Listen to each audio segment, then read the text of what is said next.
Kali ini aku masih ditemenin lagi sama Zahwa dan Astrid. Dan tentunya di episode yang lebih menarik lagi daripada episode sebelumnya. Kali ini kita mau bahas tentang kapitalisme global, yang mana berbentuk global value change gitu. Tapi kali ini teman-teman, kita nggak cuman bahas sekedar teori-teori atau definisi-definisi aja nih. Aku mau bahas yang lebih seru lagi terkait contoh kasus mengenai materi kita kapitalisme global. Nah, teman-teman tahu nggak sih kalau aku sebut kata minyak, apa sih yang terbayang di teman-teman? Pertamina? Chevron minyak nggak? Chevron, ya benar-benar. Tapi ada nih, kalau misalnya disebutin minyak, orang-orang di luar sana, terutama anak-anak HI pasti mikirnya eksploitasi. Kok bisa gitu ya? Karena sebenarnya ada nih contoh kasus eksploitasi minyak di Nigeria oleh Shell. Teman-teman tahu Shell nggak? Tahu. Cuma di Pekanbaru nggak ada Shell. Iya, Pekanbaru nggak ada Shell. Kayaknya di Medan ada Shell nggak sih? Medan Di ada. Medan ada nih, orang Medan nih.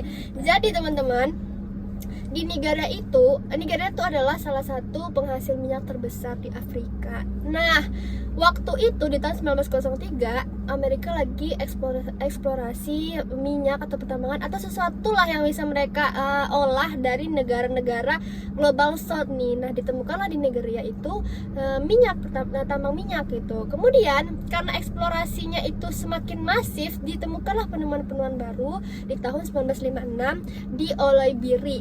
Nah, disitulah ketahuan bahwa Nigeria itu punya tambang minyak yang gede banget. Sampai akhirnya Nigeria menjadi salah satu negara penghasil minyak, pengekspor minyak ke Amerika untuk diolah dan jadi bahan bakar. Di mana? Di Shell itu tadi, di perusahaan Shell itu tadi. Tapi gimana sih sebenarnya teori kritis HI memandang kasus eksploitasi ini, terutama dalam kapitalisme global? Selanjutnya akan kita bantu jelasin nih, kita sharing-sharing bersama Zahwa. Silakan Zahwa. Oke, tadi teman-teman kan udah dengar tuh Shell. Nah, Shell itu kan ada di Nigeria ya, Kak, benar ya? Iya, Nigeria. Nah, Nigeria itu. Nah, sebenarnya dulu pas awal kemerdekaan, kalau kita kilas balik, Iya. kenapa bisa ada terjadi sesuatu gitu di Shell ini? Mereka itu bisa menyediakan kilang minyak, tapi dalam pengeksporannya itu mereka nggak pinter gitu, karena udah ada yang ngatur dari atas. Jadi sistemnya ada kalau bahasa kita tuh kolonialisme ya kan, penjajahan modern kan. Iya, Nah, benar. dulu pas mereka merdeka, mereka tuh emang merdeka secara politik tapi tidak secara ekonomi. Makanya nanti mereka tuh ketergantungan gitu loh. Jadi 40% mereka menguasai minyaknya, tapi ternyata walaupun tuh mereka kaya nih, tapi ternyata 70% populasi atau masyarakat di sana itu berada di bawah garis kemiskinan. Kenapa? Karena ya itu tadi, mereka tuh diatur sama yang di atas, sama kaum elit, sama Amerika, sama negara asing lainnya gitu. Makanya nih, di sana pun walaupun mereka punya minyak, tapi mereka tetap berada di bawah garis kemiskinan. Sama kayak kasus kita kayak di Papua, kita nih yang punya, tapi ternyata yang menguasai itu jauh lebih dominasi di tempat yang kita punya. Makanya kita nggak kebagian apa-apa. Nah, kasus di Shell tuh 11-12 sama yang kayak gitu. Nah, karena kan mereka di Nigeria ini cuma punya minyak mentah kan. Otomatis mereka harus punya lagi untuk pengolahan minyak selanjutnya, mereka harus ada bagian industrinya atau pengolahan sendiri. Sedangkan teknologinya, mereka tuh terbatas di situ. Makanya mereka butuh kerjasama dari negara lain. Cuma buruknya adalah mereka itu ketergantungan, karena itu tadi, secara ekonomi mereka nggak stable, mereka nggak secure, dan dari atas pun dari awal mereka udah ada bawaan dari kolonialisme yang dulu. Makanya di situ mereka ada ketergantungan dalam punya si minyak mentah ini. Udahlah, pendidikan mereka nggak secure, teknologi juga enggak, makanya mereka tuh apa yang ada aja gitu ya. Jadi mereka ketergantungan tuh di situ. Makanya ketika ada sesuatu yang terjadi, ya mau nggak mau mereka harus tunggu dari atas dong, istilahnya yang kayak gitu. Benar. Jadi makanya mereka tuh melakukan impor bensin olahan dari negara lain. Nah, masalahnya tuh nggak di situ aja ya. Jadi mereka tuh juga pernah mengalami kerusakan karena ketumpahan minyak apa segala macam gitu. Nah, itu yang buat mereka tuh akhirnya kayak chaos. Jadi Mereka karena chaos ya. iya, makanya tadi aku mention kalau ternyata mereka nggak secure di teknologi, ekonomi segala macam gitu, walaupun mereka punya minyak. Nah, terjadi sesuatu di Shell karena mereka ada kerja sama-sama negara lain, ya otomatis mereka harus bangun lagi dong. Belum lagi anggaran biayanya banyak apa segala macam gitu, karena ada kejadian ketumpahan minyak ini gitu.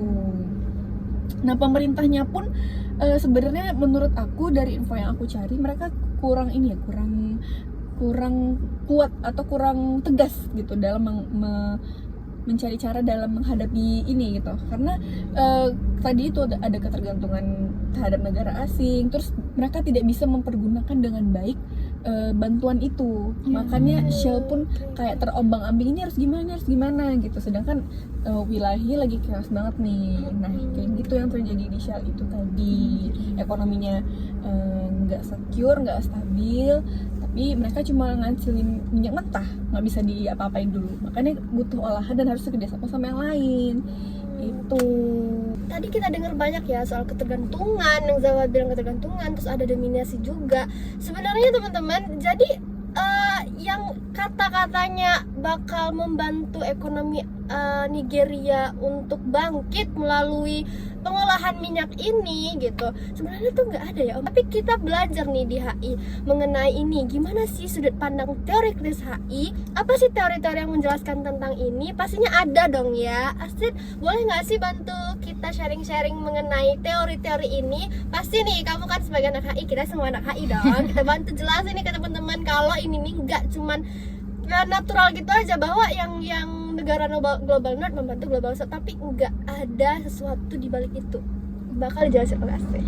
Oke, jadi gini teman-teman, kan udah dijelasin tadi sedikit ceritanya dari Kak Dean, dari Kak Zawa, gimana kondisi Nigeria dan Shell. Nah, kita sekarang di sini lihat teori kritis HI apa sih yang bisa kita pakai untuk menganalisis kasus ini. Jadi kita nggak melihat semata-mata hal yang terjadi di Nigeria ini terjadi secara natural, tetapi di balik semua itu ada yang bisa kita analisis. Pertama, kita bisa menggunakan teori analisis dari Gramsci tentang apa? Tentang hegemoni, di mana Shell di sini adalah si hegemon yang dimana dia menyebarkan value. Apa value yang dia bawa? Value yang dia bawa itu adalah Shell di sini bekerja sama dengan Nigeria, investasi di Nigeria dengan janji-janji kalau misalnya mereka ini sustainable, membantu, pokoknya mendukung, mensupport si Nigeria ini. Tapi ternyata fakta yang terjadi di lapangan itu tidak seperti itu. Even mereka ngebantu, tapi bantuan yang diberikan itu bukan bersifat membangun Nigeria sendiri, tapi ini berhubungan nih sama teori berikutnya, yaitu teori dependensi dari Frank. Nah, teori dependensi ini menjelaskan bahwa bantuan yang diberikan Nigeria melalui value-value yang udah diberikan itu ternyata meningkatkan dependensi, ketergantungan dari Nigeria itu sendiri. Jadi bantuan yang didapat itu tuh bakalan berpengaruh sama Nigeria, karena Nigeria nggak mengalokasikan bantuan itu untuk pembangunan. Even pembangunan pun itu bukan pembangunan untuk masyarakat keseluruhan, tapi untuk memperlancar si Shell itu sendiri, teman-teman.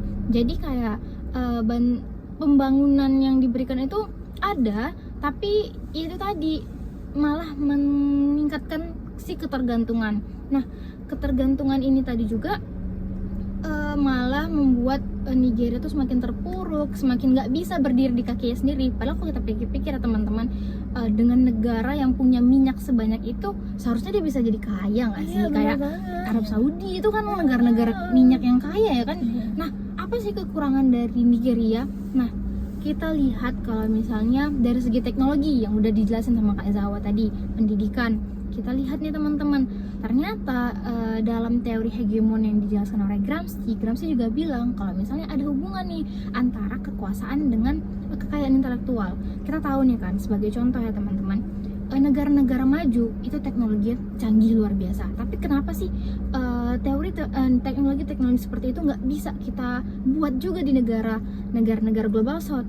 Itu pertama karena ada namanya hak paten kekayaan intelektual. Itu jadi ketika satu negara maju, negara-negara barat sana udah buat teknologi seperti itu, membuat inovasi seperti itu, mereka langsung menghak patenkan. Dan hak paten ini berarti ketika ada negara lain negara lain ataupun orang lain tuh nggak boleh nih teman-teman buat teknologi yang sama seperti itu. Jadi hal-hal seperti inilah yang menghambat negara-negara berkembang seperti Nigeria dan negara-negara di global south itu perkembangan teknologinya, inovasinya itu jadi lambat karena adanya tadi terhalang sama kekayaan intelektual, hak paten tadi. Kalau misalnya dari segi pendidikan kita juga bisa lihat nih teman-teman, kalau misalnya jurnal nih, sesimpel jurnal, kalau kita mau belajar nih ya, terus kita mau cari referensi jurnal yang kalau kita lihat kan di barat sana kan karena pembelajaran udah oke, otomatis jurnal-jurnal di sana lebih oke kan. Nah ketika kita pengen akses jurnal mereka, kita harus bayar. Bayarnya tuh nggak sedikit, mahal. $1 kan? Iya. bayarnya. Nah itu tuh yang buat kenapa pendidikan kita tuh jadi kurang. Itu tuh udah dianalisis ternyata teman-teman sama si Gramsci. Kalau misalnya kekuasaan dan kekayaan intelektual tuh sangat berhubungan. Itulah hubungannya teman-teman. Nah kalau misalnya penjelasan lebih lanjut mungkin tentang dampaknya ya, itu bisa aku kembaliin lagi ke Kak Zawa.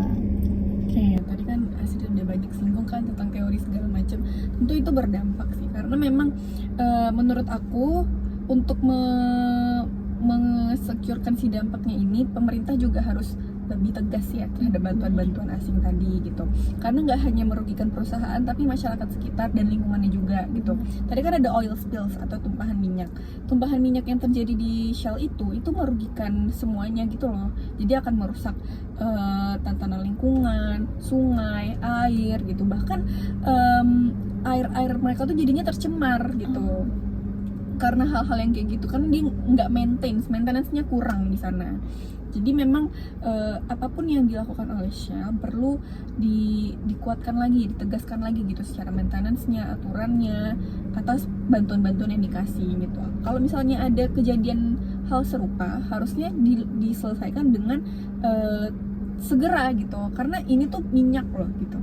Itu berdampak terhadap kesehatan. Selain itu juga kalau misal kan terganggu nih, air tercemar, udara, polusi segala macam gitu. Kita manusia juga bisa kena dampaknya. Kita bisa kena kanker, itu bahaya banget. Kita bisa kena kanker, terus penyakit kulit, ada yang alergi mungkin dengan udara gitu kan, segala macam. Nah itu tuh pemerintah tuh harus lebih secure ke sana lagi tentang kesehatan gitu. Terus yang membuat kenapa Shell ini berdampak sekali terhadap sosialnya juga ekonomi ya, tadi kita singgung lagi.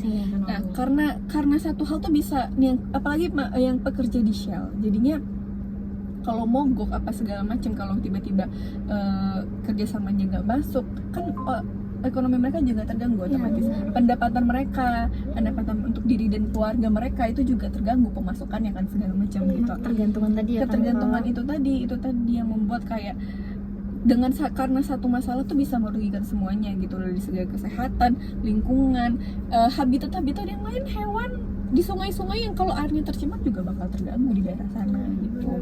Jadi memang dengan adanya permasalahan ini pemerintah harus bisa tegas atas apa yang terjadi. Terus selemah-lemahnya Nigeria, mereka harus bisa tegas terhadap minyak mentah yang mereka punya itu gitu. Kelemahannya karena mereka punya minyak mentah itu tadi, mereka butuh bantuan industri pengolahan dan segala macam. Makanya ketika maintenance-nya nggak bagus, itu tadi kita kena kesehatan segala macam gitu, ekonomi juga terganggu. Nah supaya nggak merabat kemana-mana, makanya pemerintah di sana juga harus tegas atas apa yang terjadi gitu. Regulasinya harus dikepatin lagi Iya, tuh. karena dampaknya nggak main-main ternyata.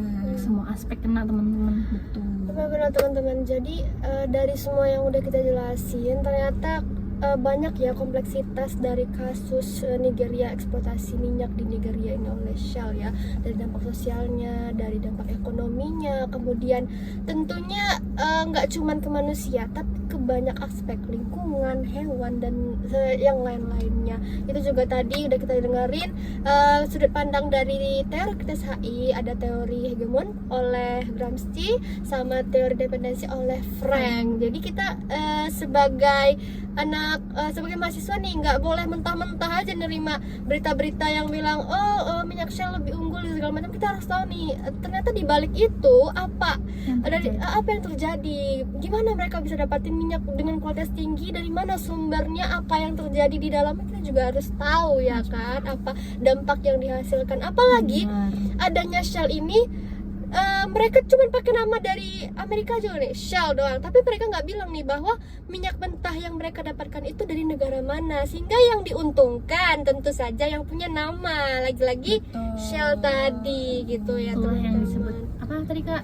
Dan global value chain. Jadi rantainya itu apa namanya, yang diuntungkan hanya yang punya nama. Yang punya Sedangkan apa Yang namanya, Jadi pemasakannya pemasakannya yang punya siapa, yang yang punya dapat siapa, nama yang siapa, yang dapat untung siapa. bener banget. Jadi teman-teman, semoga dengan adanya podcast kita kali ini menambah wawasan teman-teman dan kita semua.